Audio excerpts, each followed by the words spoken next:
It's Sunday, so you know what that means. It's tournament day, and we, for once, are actually going to locals. I know, check that out. We're actually going to make our way there thanks to Ryan giving us a lift, because we do still have ongoing car issues. But before we get into that, let's discuss last week. Let's recap. So last week we was unable to attend locals due to said car issues, but we did have Isaac over for some testing. What we was able to do is go through Isaac's budget, look into what decks he felt comfortable with the type of playstyle he wants to play, and we was able to isolate that down to Sword Soul. Which, as I've said many times, it is a fantastic introduction deck to competitive Yu-Gi-Oh! In my opinion. It's 1.5 card combos quite a lot.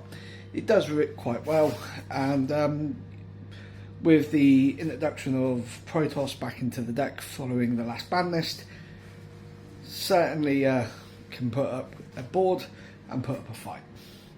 So with that in mind, I built Danger Orchis just because I wanted to try out some different Orchis variants, which I haven't used before. Because like I said, it is a case of I missed the whole Orchis Sky Striker format. So we built that. We had a few games and he won just as many as he lost, which is really good. However, next time he comes over, I will be building something with a bit more bite to it, just to see how he does there. This was more of a, here's the deck, let's learn the combos. So we'll go from there. But that's last week recap. Now it's this week.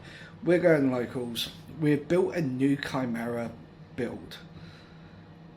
Now, the main reason why I put Chimera down is because I really don't like heavy combo decks. I quite like the mid-range combo or mid-range control. I don't like the slow grind control decks, and I don't like let's combo for 20 minutes and build this big elaborate board that 1 or 2 cards can probably still out. That's not my playstyle. And Chimera was slowly becoming very heavy combo orientated. Started off with the introduction of Fiendsmith cards, and then you tacked in the evil hero cards to get to said Fiendsmith cards a lot quicker, and then the Azamina cards, and then you was playing Chimera Fiendsmith Azamina, where you was going into, you know, the extra deck.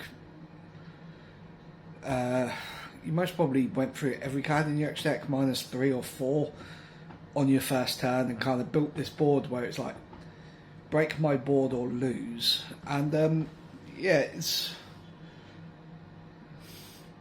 but my issue with that was the right timed nib with the right time imperm would shut that board down so fast, and you'd be passing on sequence and like a Nightmare Apprentice or something stupid like that.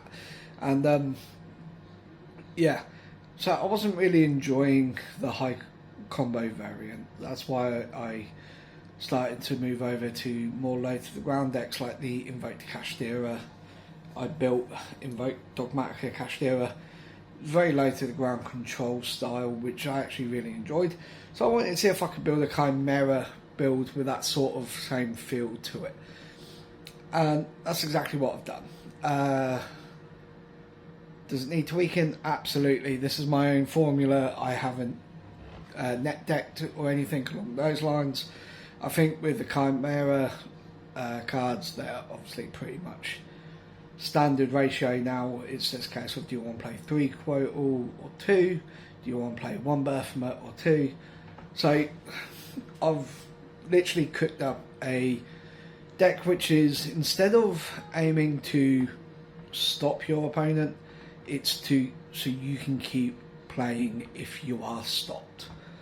So I'll upload the deck list over to TikTok when we get back, and yeah, we will see you guys at Geek Retreat for what should be quite a small tournament, I believe, because there's a local an OTS or regional something down in Stoke today, so I think quite a few of our bigger players are off to that, so it should be quite a small, fun, low to the ground impact locals, so we'll see how we do. Anyway, that's me rambled for nearly 5 minutes, so I will jump off.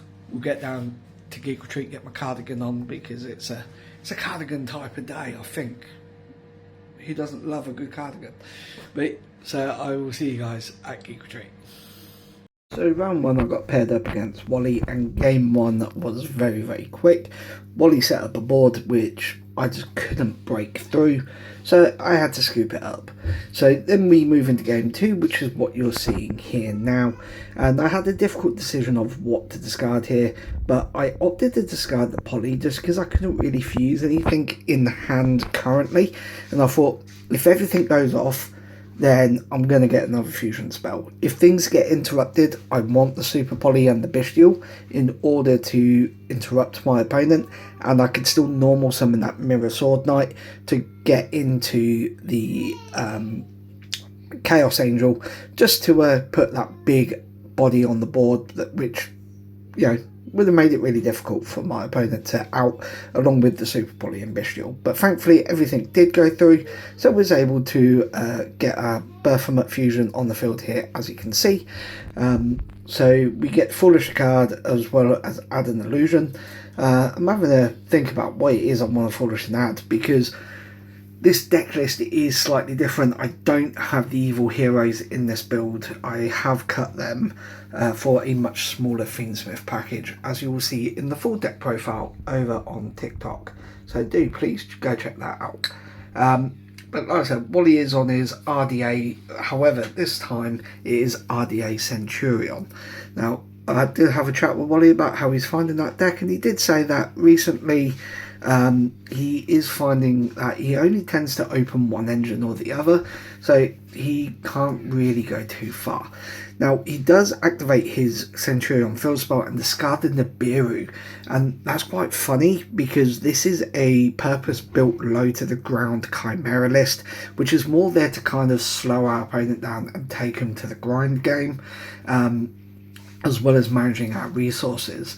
Whereas beforehand, the full pure gas combo build would have 100% played into that Nibiru, and honestly, if he nibbed at the right time, which Wally knows Chimera, we've played each other so many times now, he knows Chimera, and he would have knew exactly where to nib, and I would have been passing on saying so minimal, he wouldn't have had any issue breaking through that board. But now he's got to try and play through the target negate, the monster negate, a bestial in hand, the quick play Chimera fusion, which could also put us into a Guardian Chimera to blow up 2 and draw 1, or alternatively the super poly, depending on, you know, what I want to discard, you know. So this has really opened up many other features for us, and it is really making Wally have a good think. You think essentially I made a card in his opening hand absolutely pointless. Yes, he was able to pitch it for cost, but as a whole, you know, it wasn't that great for him. But he does send the field spell here to summon the Centurion Gargoyle. He did go to Synchro that way, and I had to slow him down. I was like, well, hang on, I'm thinking here on summon. But then in the end, I was like, nah, you know what? Because I was trying to think here, like Synchro 12. What Synchro 12s could he go into? Because I believe he Centurion knocked while that Centurion monster was on the field. And I remembered the other one that allowed him to draw a card and back row cards couldn't be destroyed or something along those lines. But I couldn't remember this one's effect. Sorry, just sipping my coffee. He did go to attempt to activate the Centurion Gargoyle to add it back. However, we did have that bestial in hand, banishing the Gargoyle. Because at the end of the day, I don't want him to recur resources. So let's take it out. Let's just remove it from the game. Now, you most probably heard me say this about Wally 100 times already, if not more. But I love playing against Wally. I think he's a really fantastic player, and he's really on this RDA kick at the minute, and it's amazing to see just how excited he gets while playing this deck, and it's just really nice and refreshing, and that's what I found this week to be. this week really was just very casual, fun Yu-Gi-Oh. So here now he can activate some rising things, and again he went to the synchro, and I was like, whoa, hang on summon here, let's activate that super poly, discard for cost, and I'll suck up his two dragon darks, I want to say they were, into the Garura, so I think he actually has to pass on this. So he does end up scooping here instead, and we take it to the all-important game. So there you just saw game 2 against Wally, as well as the discussion a little bit of game 1. Game 3, however, is where shenanigans happened, and I say shenanigans in the most funny of way. The deck did exactly what I wanted it to do. It really took Wally to the grind game in game 3. However, it really took us to the grind game as well. We ran out of resources pretty quickly in said grind game. As soon as he started to get a foothold, I was able to super poly away bits or break bits down. And same, as soon as I started getting a bit of a foothold, he was able to hand trap or use like Scarlight, Red Dragon Archfiend, or whatever that thing's called, where it blows up special monsters and inflict 500 damage for each one. He did that to me. However, I was able to get Druis Worm on the field, so therefore he had the decision to make of leave my monsters alone or take his with it. And he chose to basically clear the field and put us both into this top decking situation. Now, in all honesty, the way I saw this, we had time on the clock. I think we still had about 7 minutes on the clock. I knew there was something in my deck that could possibly help us. He got to the, I'll be honest, I don't know, it's got 3200 attack, it's the Omni Negate, Red Dragon Archfiend, Synchro monster. He got that out in the field. I had a couple of cards, and I knew I could bait that out and then go down the Fiendsmith line. So that's exactly what I did. And as soon as I got the sequence out, Wally scooped. He just went, okay, I can't beat over the Desiree with the Agmundi. I've got nothing that can beat over that. I scoop, and I was like, okay, I accept. He chose to scoop up. I accept that. I've got no issue with my opponent scooping. However, I wasn't running Agmundi. Now, he doesn't know that. At no point in either of the two previous games had I gone into the Fiendsmith stuff, just because that's not what this deck is about. This deck still plays a Fiendsmith package. However, in the extra deck, you do have the Requiem and the Sequence. However, the Sequence's main job in this build is to actually get you into Duke of the Martyrs. That's the idea there, to get the additional normal summon. But I do still run Desiree for situations like this where it could have been needed. Now, in all honesty, my game plan was to get the Desiree out along, I think, with the Kotal on field at that point, because it got resurrected from Berthamet, and just kind of use Desiree's Negate to slow down his capability of rebuilding a board. And obviously I'd expect him to kill Desiree, and then Desiree would activate, engrave, to then clear his 3200. So it was more of a stalling tactic, and then to clear his big body, which I couldn't beat over. But however, I'm assuming lots of people run Agmundi these days. I currently don't, not in this list anyway, but he wouldn't have known that. However, it is important for you guys. Like I said, this week was more of a casual fun week, so it's not really like a big deal as such. But it is always important to always try and play out your cards if you've got the time on the clock. Obviously, if you're in game 2 and there's 10 minutes left and you're in the grind game and your opponent won game 1, then yeah, by all means scoop, try and take and you won game 1, by all means scoop, try and take it to game 2 and game 3, and try and get that win. But when you're in game 3, play it out, see what happens, because if nothing else, you might learn like a little idiosyncrasy of the game, and that's what I'm trying to do at the minute. I'm trying to learn all the idiosyncrasies. I'm trying to learn how this card reacts to that card and how this chain would resolve and whatnot, just to kind of improve my judging information and knowledge. But like I said, he won't have known, so no hate or anything there. And again, such a fun game playing against Wally. I absolutely love it. But yeah, so we take the win. We take that 2-1 and we move into round 2. So let's find out who our round 2 opponent is. In there, we've got a Sage Rarity Bun. So we've got a little package here from my favourite place. Right guys, we've arrived at Locals, week 2 with the Blue Eyes deck. Match number 1, we get paired up with Ryan. Do I think the deck is a tier 1, tier 0? No, of course it's not.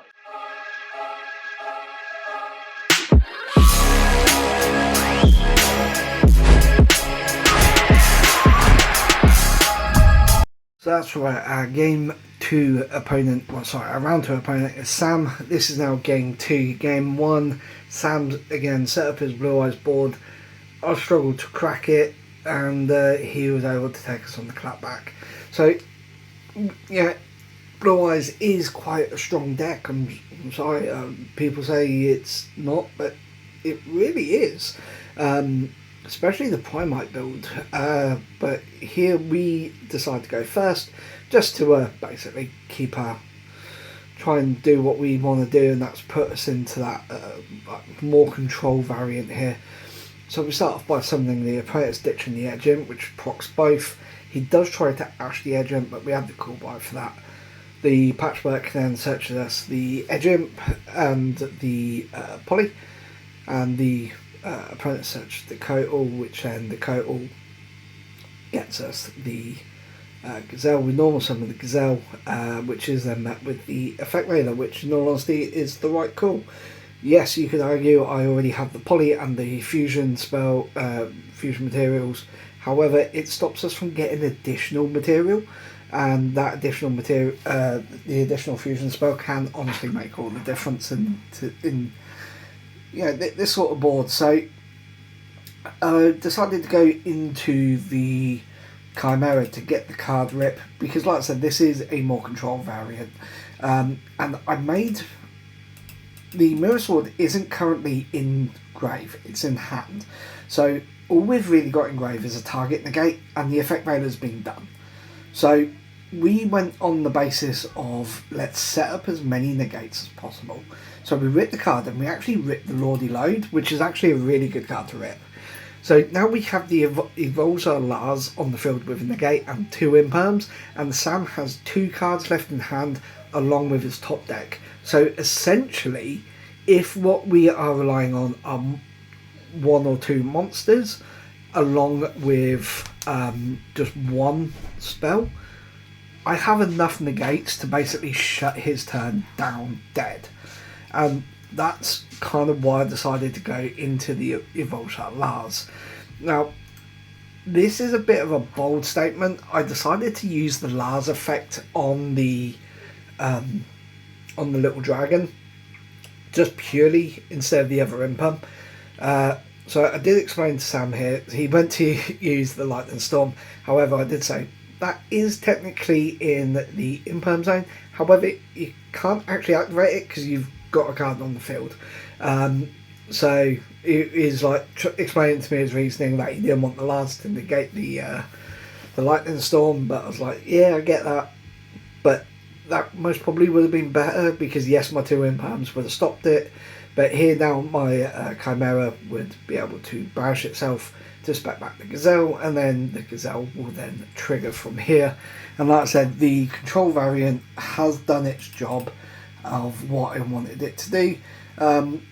Was able to play through, thanks to the call buy, was able to play through 2 of Sam's hand traps, rip a card, and then put him in such a basic game state situation where then we can set up those multiple negates. So it is our turn now, I believe. We go ahead here, banish his Effect Mailer to summon a Magma. We activate the Magma effect to obviously set for a dragon during the end phase. Not really a whole lot more we could do. We do have the chimera fusion, and this is where you see I actually fuck up, but Sam allows me to do something anyway.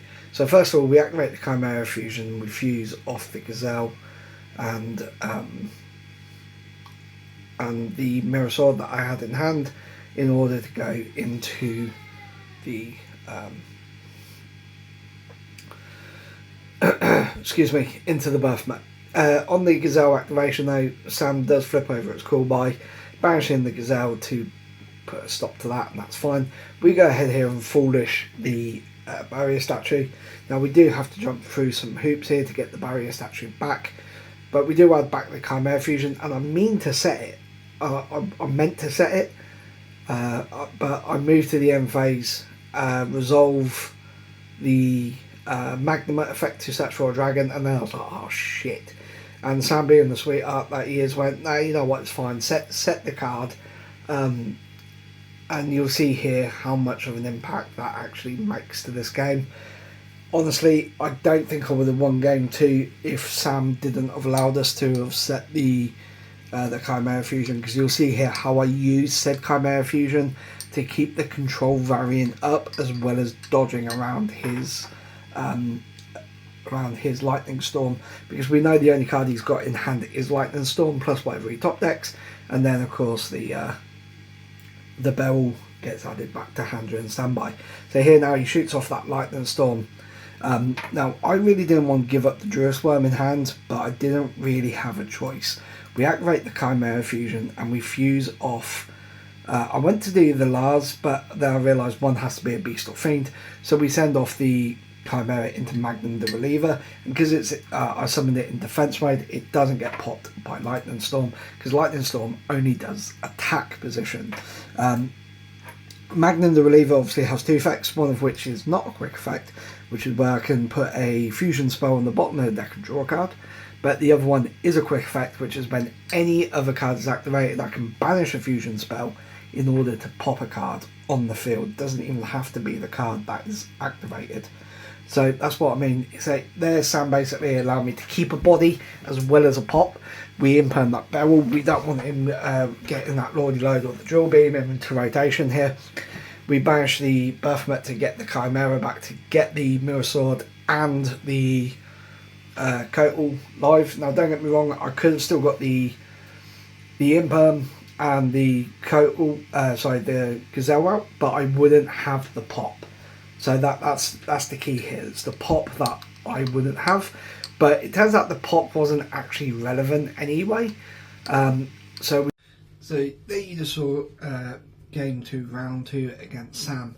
Like I said in the video, I thought that him allowing me to set that Chimera fusion actually gave me the game, because it allowed me to put into Magnum the Reliever. However, if you look at that gameplay, Magnum didn't really come up. Yes, it gave me the additional body on board, but the banishing of the Birthmet fusion to spec back the Chimera along with the imperm that was already set, and then having the Chimera on the field to reactivate the Mirror Sword and Kotal was actually what closed that game down for us. So yes, Magnum may have added the additional threat of a pop, but the pop never actually came in. So I feel pretty confident that even with that really standard misplay of just not setting the card, I would have still took game 2. However, game 3 went exactly the opposite. Well, I say that. The deck again did what it wanted to do. I was able to keep our opponents on a minimal grind. However, Blue Eyes can grind just as well, if not better than Chimera, especially this build where I'm not really playing any subsequent engines of any real significance. So Sam was able to take that game 2-1. However, Sam is a fantastic player. As you saw in the intro clip for our game, I did use a little intro of his YouTube video that actually went live today. I'm recording this on Tuesday, and it went up on YouTube today, and I believe that was of Locals last week, because Locals this week, obviously, we played, and that game wasn't in there, so I suspect that'll be next week. But yeah, check him out, Owners Club. I will tag him below in the little box down there, so go check out his channel. Really fantastic guy, really good duelist, and he's only getting better with that Blue Eyes deck. And I tell you what, when he first started our Locals on his trap tricks, he was getting like no wins at all initially, because he was still relatively new to the game, and on trap tricks in 2024, 2025 there's always going to be an uphill battle. But honestly, he then moved to his gimmick puppet deck, got his first win, and he hasn't looked back since. He's always been kind of top 4, especially with his Blue Eyes Prime Light deck, and he's such a nice guy. You know, he is somebody who I now consider a friend, and that's what Ego is at the end of the day. It is a way to make new friends and a way to make connections, and definitely I feel like that has been the case with Sam. So it's been always fun playing against Sam. But with that in mind, we are now moving. Okay, so round 3, we got paired against Rob. Rob was also 1-1. Rob is also a fantastic player. He very old school player who recently got back into the game as well. I say recently, I'd say within like the last year, he started coming to Geek Retreat. We haven't really played against each other too many times. I think this is only like the 3rd or 4th time we played against each other. When he first came back, he was on Magispectors, and our whole thing was who could get to our floodgate first. Him to his secret rose spellcasters to stop me fusing, or me into the Diabells to stop him from setting up his pendulum scales. However, now he has entered the White Forest. He does play White Forest Azamina, and he plays it very fucking well. As those who watch this channel knows, I used to have the White Forest deck, and I sold it because at the end of the day I am a budget player. By that I mean I do not have money to chase multiple decks. I do not have money to chase cards and whatnot, and the LZ, the White Forest Azamina, whatever the fuck that little bitch is called, on pre-sale was sitting at 50 quid a copy, and it is a 2 to a 3 of. Thankfully it's only actually a 2 of. I did still need one for Chimera, so I did pick one up after it dropped, but then with the other support that's been announced for the White Forest, you know they're going to be secret rares, and that price of the deck is just going up and up and up. And I kind of sat back and looked at it and I was just like, I can't afford to keep up with this deck. I could, but I'm not buying any other Yu-Gi-Oh card at all for the rest of the year, because I need to save for these cards, and you know, that's just not going to happen.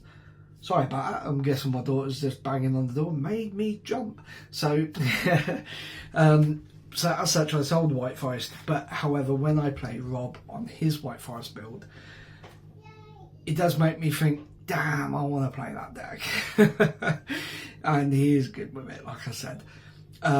What you're going to actually see is Game 3. Game 3 is not the most exciting game that we had, but I wanted to show you the grind that both decks are able to put out.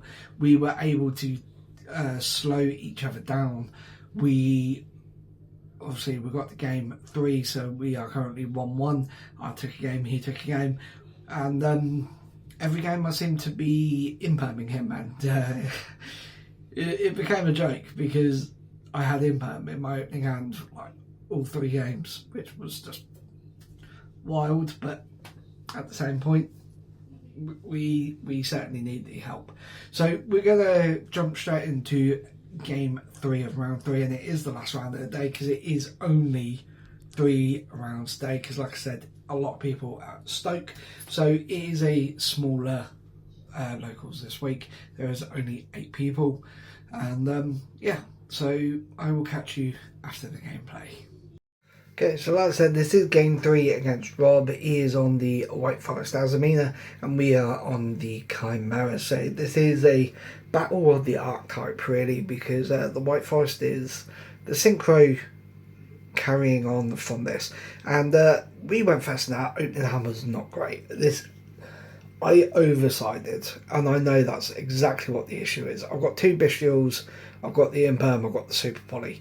He goes ahead, ditches a card for the Deerbell.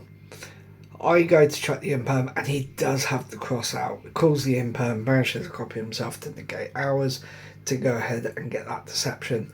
Now, honestly, I really needed that imperm to go through, but there's really not a lot we could do here. Because if that imperm went through, I think that would have pretty much stopped his turn. But he gave up the Deerbell to go ahead and search for the hallowed Azamina. And then from here, as we see, he just activates the hallowed straight away, giving up the deception, going into the Muracia. So I can't pronounce these card names. We decided to go ahead and just get the Druid Worm out now, just because I wanted the two dark attributes on the field for the Super Poly, as well as the Druid Worm to get rid of something. So here he goes ahead and activates Tales of the White Forest, because he has that spellcaster or illusion on the field, so he can go ahead and activate that comfortably. And then because I've Druid Wormed, he goes ahead and activates the Triple Tactics talent, looks at my hand and goes, yeah, that other bestial can, you know, go back to the deck. So I was like, okay, cool. I did think about chaining the bestial because I thought that's what he would do, but then at the same point, I want the other cards in hand that little bit more. So I just allowed the bestial to go. So here now, as you can see, he is going off on the White Forest plays. So we go ahead, we chuck down that Super Poly and suck up his 2 light spellcasters into the Garura. And I was kind of hoping he'd have to kind of pass there, but he does go ahead, activates the activates the Wanted, putting the Deception back on the bottom of the deck to draw a card, and of course activates the Hallowed Azamina to then to add that back to hand as well. But there's the Tales of the White Forest that we was discussing earlier to get the LZ that we discussed in the intro part, and then here he manages to synchro them both off. Was just discussing what my cards actually did or didn't do. So he goes ahead here and synchros into the Scarlight, and honestly I was not expecting the Scarlight here, so that did throw me off. But at the same point I was like, okay, now he can activate that, pay the 1,000, I'd lose both of my not pay 1,000, inflict 1,000, and I would lose both of my monsters. But then I get draw card, and then Druid Worm would send his to the grave as well.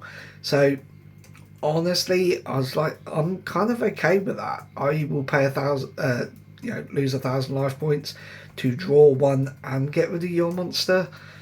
So yeah, it does kind of put us in that top deck situation though.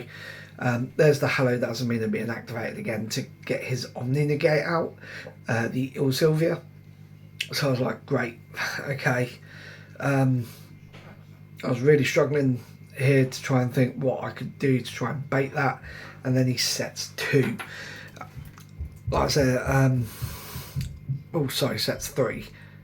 Does he set 3? No.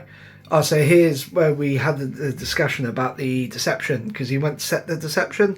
However, it's actually a different copy, because if you remember, he actually set the Deception to the bottom of his deck, and then he added Deception back off the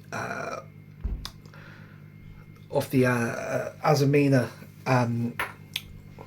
Elzet Azamina. So here I am making some interesting decisions. I decide to go ahead and normal summon the Edge Imp, because like I said, I'm trying to bait out this this negate. So I go ahead and attack, and on attack decoration I can add an Edge Imp, but he decides to go ahead and imperm instead of using his monster negate. So the Edge Imp goes through. I was able to get the Patchwork. Patchwork then activates, and he does negate that. So here I decided to go to Triple Tactics Talent, and I did decide to try and draw 2. However, he flips down his cross out, and again, he wasn't sure if he played 1 or 2, but he does play 2. So he was able to banish 1 for me to basically go, okay, I have to essentially pass there.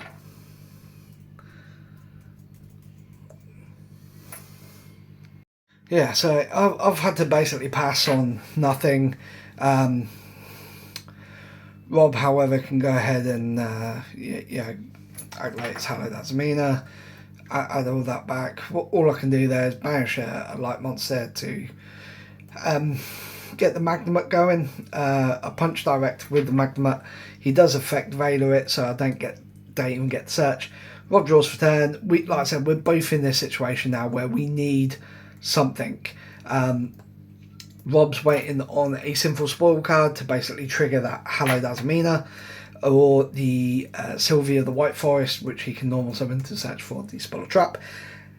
I don't really know what I was waiting for. I decided to play the risky play here and tribute summon for the Apprentice to try and trigger the Apprentice effect to then get the Kotal or something, and it got met with an Ash, so I was able to punch for 2k, but that was literally it. He then goes ahead and top decks the LZ, which he was able to ditch the Hello That's Mina to trigger, and now his ball is rolling, my ball was not. So these 2 decks both require a certain sync, and once it's no longer rolling, once that's not going, it becomes so hard. And yeah, unfortunately, it is a case of from here now you just see Rob steamroll, and I just kind of get left in the dust. But it is what it is at the end of the day. I feel I've played that as well as I could have. I'm fully aware this commentary has not been as smooth as the other week, so I do apologise about that in advance. I'm just trying to get this out as quick as I can. But yeah, so like I said, I'm fully aware there has been some less than optimal plays, but at the same point, I don't think the way I've played could be done any differently with any further different outcomes. So it is a case now that, like I said, Rob is steamrolling, we are not, and as such, Rob actually picks up the win on this turn. If either the Magnamut or the Apprentice was able to go through, maybe we'd be looking at a slightly different game. Maybe we'd have something going in our favour a little bit more.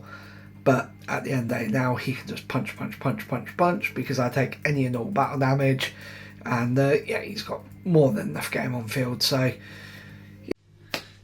there we have it. Another week done at locals, and we ended up going 1-2. Not the best results. However, all 3 games got to game 3. All 3 games, the deck did kind of what I wanted it to do, which was take our opponent to more of a grind game and try and control and out-resource them. It's just unfortunate that in both of the games where that didn't really work, in the game 3, it was because our opponents were able to out-resource us. As we saw against White Forest, they just drew the card they needed before we drew ours. But if we drew Gazelle or the Mirror Sword Knight at that stage, that game could have been quite different. But it is what it is at the end of the day. We can't really complain about, well, let's be fair about it, nothing really, because everything went how we kind of wanted it to go. It's just the result wasn't in our favour this week. Now, the deck, I feel, actually worked, like I said, as I wanted it to. I do think there's going to be some tweaks done, but you can get this deck list over on TikTok. It will be uploaded in the next day or 2. Now, normally this is where I would kind of end the video, but we actually did some trades this week. I know. Rob had 2 cards I wanted to get off him. I didn't have cards that he wanted as such. I had a card he wanted, which was actually the super rare Ruselia of the White Forest that I pulled from my OTS pack. So he made me a deal. He would trade me the Ruselia and an unopened over-the-counter bought pack of the newest set Maze for the 2 cards I wanted. So I went and bought him his pack and we traded for these 2. Now, I am slowly collecting the Evil Hero cards because I do plan to build Evil Hero for 1 week. And this one is just like the best Crystal Beast support ever. And from all the way when Crystal Beast was first ever released, I played Crystal Beast back then, when you just had the 7 names and the Crystal Beast Dragon. But I supplemented the deck with Gravity Crush Dragon and Manga Slash Dragon. If you know those cards, then you're old like me. Yes. However, that wasn't it. Adam, bless his heart, just gave us the Platinum Secret Rare value, because again, Crystal Beasts. I saw it, he went, you can just have it. And then David actually did quite a large trade with Sam, and because me and David are trading cards and stuff together, through I kind of work for him, essentially. Not work for him, but like I help him out a lot with the online sales and stuff he does. So through the trade, Sam had a Platinum Secret Rare, which is an upgrade for my Dragonity deck. I'm fully aware I haven't played Dragonity in like 4 years, but shiny. So yeah, I got that as part of their trade. So thank you, David. Yet again, hooking me up with the shiny cardboard addiction. Honestly, this week was a really fun week for me. I haven't been to locals in a couple of weeks, as you guys know. So there wasn't like any anxiety about returning back to locals, but I really didn't want to go to locals and have like a really sweaty week where everyone's on all these top tier decks and it's just a headache constantly. I didn't want that, like, to the point I nearly didn't go to locals this week to try and avoid that until the whole car situation was dealt with. But when I found out that a lot of people weren't going to be there because of the tournament down in Stoke, I decided, it was worth going. And I'm very happy I did, because like I said, all 3 of my games were against 3 amazing people. That was just one big laugh and a joke the whole way through. And honestly, like I said it last week, but to me that's what Yu-Gi-Oh is. It's the community, and I absolutely love it. So with that in mind, we are gonna keep plugging away. We're going to keep trying different decks until the Orcus support comes. And by different decks, I mean chucking together whatever crap I've got laying around, because I don't have an unlimited source of decks. But like I say, until the Orcus support comes, I have to just keep plugging away. But as soon as that Orcus support comes, casual to competitive season 3 will start, and that is where the true training arc comes in, because that is when I start taking this game competitively, and hopefully you guys will be around for the ride. But until then, and until next week, peace and love. Check me out on TikTok for more content.